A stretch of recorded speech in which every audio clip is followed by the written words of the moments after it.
Shalom Mishpachim, welcome to His Narrow Bridge. Our time together today is meant to immerse ourselves in the Word of Yahweh. It is meant to be a personal time of connection to the Word for each of us. I will read each word as translated in English in an interlinear Hebrew Bible. These shows are pre-recorded, so I will be in chat when they air. Feel free to use the chat to post anything that comes to your mind as we read the word. We will begin with prayer, followed by time for each of us to say our own personal prayers. Our beloved friend Alan Horvath taught us, make Elohim number one on a list of one.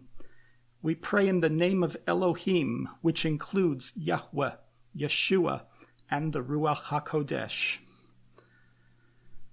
Thank you, Elohim, for our lives and all you provide. We ask for a hedge of protection around our mishpacha as we pray and study. We love you dearly.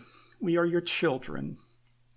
We come to you with questions as we seek our personal relationships with you. Please help us learn. If any darkness enters our time together, we ask you now to rebuke it. We will now listen to your word as we immerse ourselves in it and let it speak to us.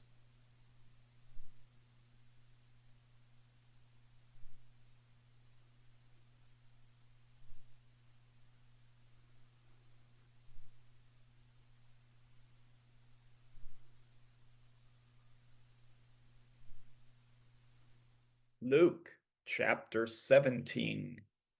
And Yeshua would say to his disciples, "It is not possible that offenses will not come, but woe to him by whose hands they come.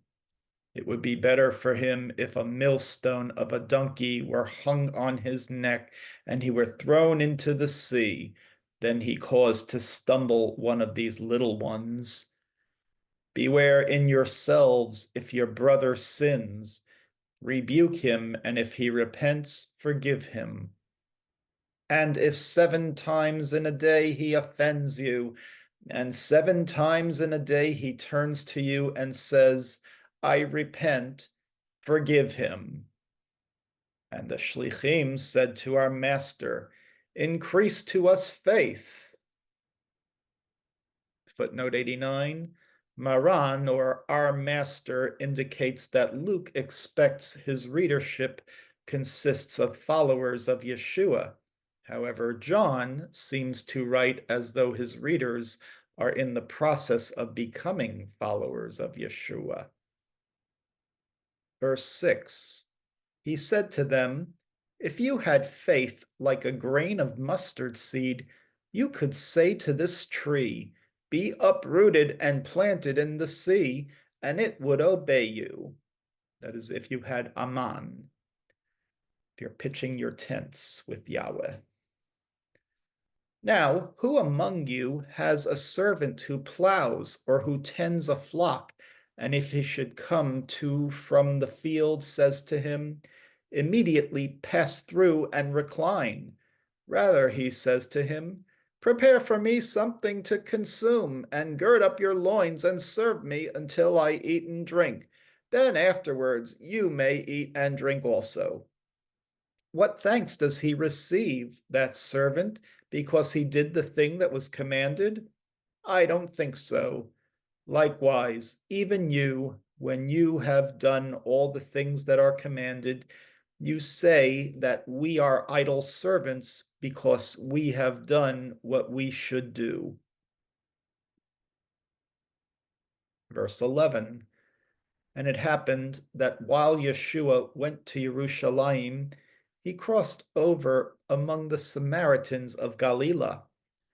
And when he was near to entering into a certain village, 10 men who were lepers met him, and they stood from a distance. And they raised their voices and said, "Ah, Master Yeshua, have mercy on us." And when he saw them, he said to them, "Go show yourselves to the priests." and they were cleansed while they were going. Footnote 90. By calling upon Yeshua as their master in advance of the healing, the lepers earned their new lives. The Ruach HaKodesh puts belief within us, but then we are required to act upon or exercise aman in what we believe. See Matthew 9:29. Verse 15. But one of them, when he saw that he was cleansed, returned and with a loud voice was giving praise to Elohim. And he fell upon his face before the feet of Yeshua while thanking him. And he, this man, was a Samaritan. And Yeshua answered and said, Were there not 10 who were cleansed? Where are the 9? For what did they separate that they should come and give praise to Elohim? Only this man did, who is from a foreign people. Footnote 91. Yeshua asks about the 9 who did not return. For what did they separate? The word perish is the same root word for the name of the Pharisees who claim to be separated unto Yahweh. In one way, Yeshua is not referring only to the lepers, but points out that a Samaritan, a Gentile, chose to be separate and give thanks to Yahweh, even while the Pharisees claim to be separate but reject Mashiach. 9 men did not return to give thanks to Yahweh. They were one short of a Pharisee minyan required for prayer. The action of the one Samaritan showed himself as one who is truly separate. 92 is a technicality. Verse 19, and he said to him, Arise, go, your Aman has given you life. Footnote 93, not made you well as most Greek translations read. Instead, faith or Aman has given you life, chai. The healing was not the goal, just a bonus. Wow. Verse 20. And when those from the Pharisees asked when the kingdom of Elohim would come, he answered and said to them, The kingdom of Elohim does not come by observation. Neither will they say, Behold, here it is, nor Behold, there it is, for the kingdom of Elohim is within you.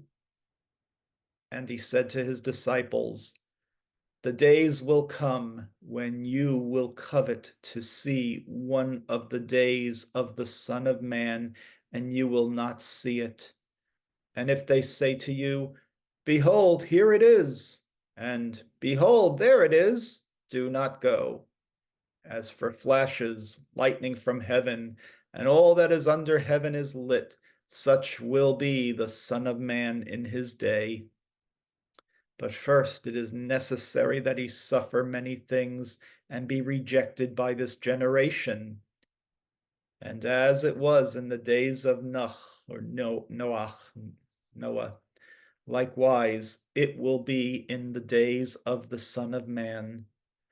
For they were eating and drinking and taking wives and giving them to husbands until the day that Noah entered the ark and the flood came and destroyed everyone.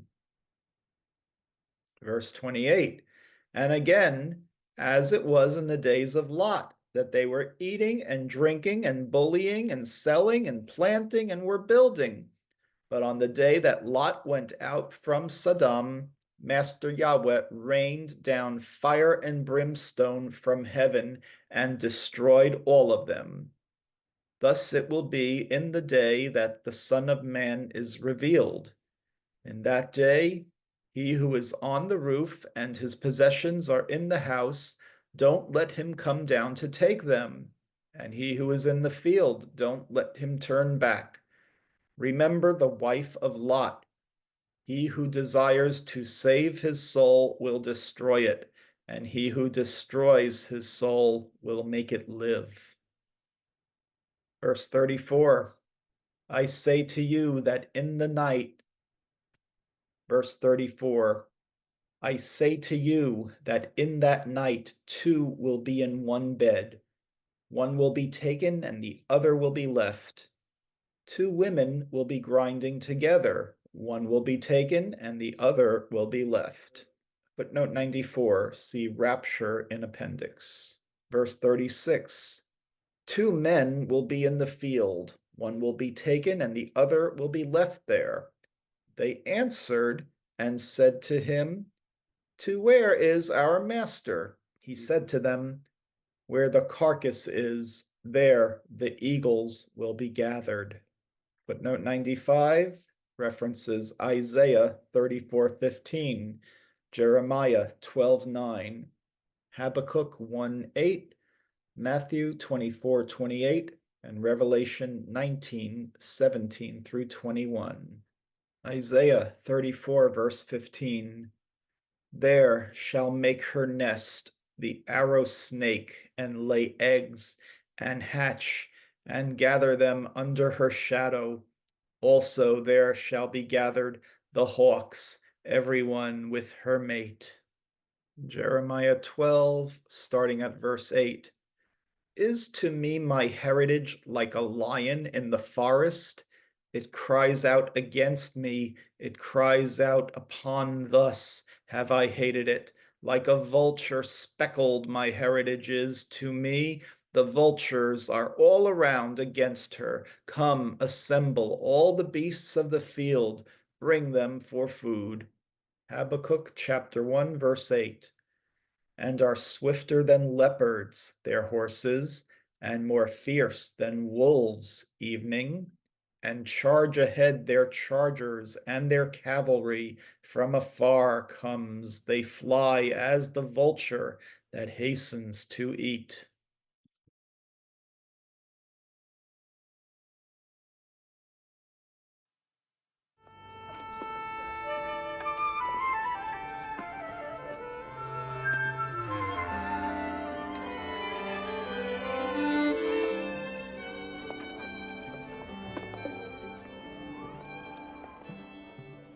It started with Steamboat Willie, of course, in 1928 and the advent of sound.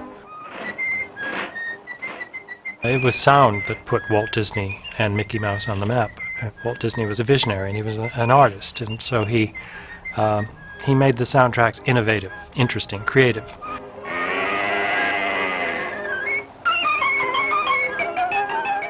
People responded to Mickey, and the music was kind of incidental. It was commenting on the action.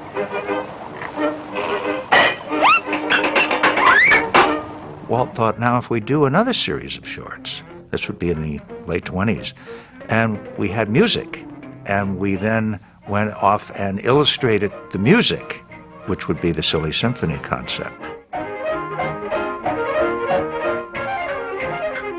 This was a series in which they experimented with special effects, with color, with the way that action can be matched to music.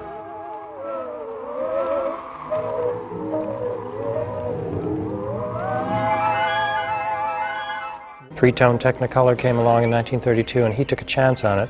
He had an exclusive contract for 2 years with Technicolor, and so his Silly Symphony series just bounded ahead in terms of quality.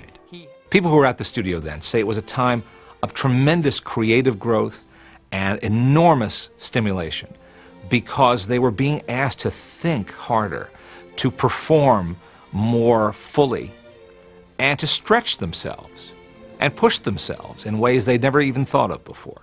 We had a staff there that I know that Walt felt was the finest that could be assembled, and that he could do anything with those people, and that he had the money to do anything he wanted. And this was a rare position to be in, to have those two things. We could, I think, let loose our imaginations, because all we had for a story was musical notes, and we had to find images for those particular pieces. But there's nothing more exciting than to find music to match your idea. For most of its development, This concert feature was titled just that, the concert feature. Both Disney and Stokowski knew that such a mundane title would never do for their flourishing masterwork. Fantasia was one of the titles that they considered for the concert feature, and it's a musical term meaning a free form of music. The design of it was based heavily on work done by Oskar Fischinger, who was a renowned abstract animator who made his own films in Germany in the 1920s and 30s. He used geometric shapes like the circle and the triangle, but in very intricate patterns and designs. This was a type of film that was quite daring for the time in which it was made, and particularly daring for Disney, who was truly committed to representational art. But the version that Oskar Fischinger came up with was very abstract indeed, and very Fischinger indeed. And as Walt got into Fantasia more deeply, he wanted his abstraction. So you end up with things like lines that go up and down that then become violin bows, which is representational. Or they're put onto a horizon line, or clouds are put in the background to orient the viewer, rather than letting it just go, as Fischinger did with many things in abstractions and geometrical shapes going at the same time. So it's an interesting tension in this piece of music, this toccata and fugue section, in which a battle for the audience is going on between Walt wanting to experiment more but being afraid to offend the audience. Although they did toss out the story of the Nutcracker, the traditional story that we're all familiar with, it still is a balletic production, except in this case it's not figures dancing so much, human figures, but it's leaves dancing and flowers dancing and mushrooms, and that's out. So it still is a ballet, but a ballet of nature and of natural forms. Nutcracker Suite is one of the most spectacular examples of animation that has ever been done. Animation at the time was, the majority of it was a handmade art. There are 24 drawings per second, and each of those had to be transferred to cells, celluloid acetate. They had to be inked on the front, painted on the back, but on top of that, then they had specialists come in with airbrushes to soften the color. Then they had other people who would do dry brush. They would take a bit of color and wipe that off on a cloth and then start to put it on, so you get a sort of texture on it. Incredible stuff. For each frame of those sequences, it took an enormous amount of hand labor. Each cell, which was only 1/24th of a second, it took them something like 3 or 4 hours to do with all those techniques. And yet, it's the simplest sort of thing. It's what Disney artists saw when they went into a vacant lot and just looked at the plants that were growing and made drawings of them. But Walt said, the primary purpose of any of the fine arts is to rouse a purely emotional reaction in the beholder. And here you get an emotional reaction from kapok seeds. But think what those artists and animators did back then. Think of what they achieved. The multiplane camera gets a lot of attention because it's truly spectacular. But there were other things that were done in the camera department and in the special effects camera department, what was referred to as the process lab. Very blunt. Apparently there was a vat of water, and cans of paint were turned upside down in the water. As the paint spilled out, it developed smoke patterns, and these patterns were used in development of the smoke pouring out of the volcanoes that we see during the Rite of Spring. This was a kind of special effects that meant feeling your way back into a time before history and making it believable to audiences. It's a great benchmark for special effects. In addition to creating a prehistoric world, Disney set his animators the challenge of creating credible prehistoric performers. Those dinosaurs have weight and power and substance. There's nothing cartoony about them. For the entr'acte of Fantasia, the Disney artists dreamed up a completely unusual personality abstract, bringing character to the jagged optical line that carried the film's sound information, the soundtrack.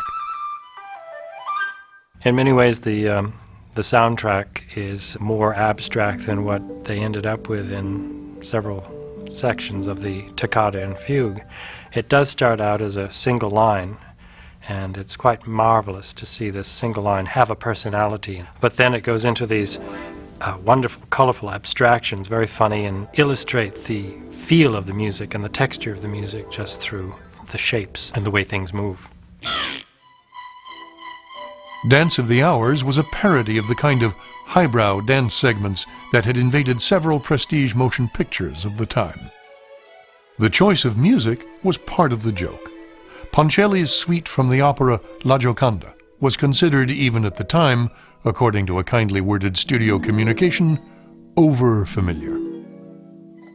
Some people think that the Dance of the Hours section, Disney's version of it, gave the music what it deserved. It's a rather an old warhorse piece of music that needed a good kick in the pants, and it certainly got it in this one with the parody of ballet that the artist gave it. While ballet has inspired many beautiful works of art like this painting by Degas, it had scarcely been touched upon in the field of animation. In fact, our animators knew very little about it. And because a thorough knowledge of a subject is essential in order to caricature it, a new course was added to our studio school curriculum, classical ballet. Obviously, they worked very hard with genuine ballet performers and choreographers, but that's easier said than done. It's one thing to observe it and sketch it. It's quite another to sustain a whole sequence, an entire performance of a ballet piece, and keep it real, but make it funny at the same time. All these artists began to respect the ballet, so they're kidding it, but underneath the kidding is a realization that this is an art form like animation that does it strictly through movement. Although wildly comic and seemingly simple, this sequence features not only plausible representations of complex ballet, but also a meticulously designed production. This piece, in staging, color, and lighting, is a literal dance of hours. A pampered prima ballerina stretches toward the waking dawn. A graceful behemoth delicately glides en pointe in the midday sun. Lissom dancers float toward the warm evening sunset. Sinister interlopers and forbidden liaisons are diversions of the night. And I say that is an example of a perfect piece of animation and the marriage to the background and music. It's perfect. Every once in a while you see something that's perfect. That was one of them. Night on Bald Mountain and the Ave Maria, you couldn't have pieces that were more different from each other, and yet they blend rather well. So there's a real nice sort of segue in going from the profane into the sacred. The solemn processional of the faithful was accomplished by means of one of the most elaborate single shots in film history. The scene was filmed continuously by a crew of 9 men over 6 full days and nights, using a horizontal multiplane camera set up across the entire 154-foot length of the Disney Studio soundstage. Disney and his team felt that the complexity of filming the scene was warranted by its ethereal design. We again have the designs of Kai Nielsen. The procession going through the forest leads up to an actual sort of cathedral of trees, and then in close to a giant stained glass window, and then even in closer and you come up to the design of a Madonna. Well, as you might guess, this was a much more religious ending than what finally ended up in the film. Well, the world is waiting for a sunrise. End on a sunrise. There's the essence of hope. And they ended with the perfect image of hope, sun coming up.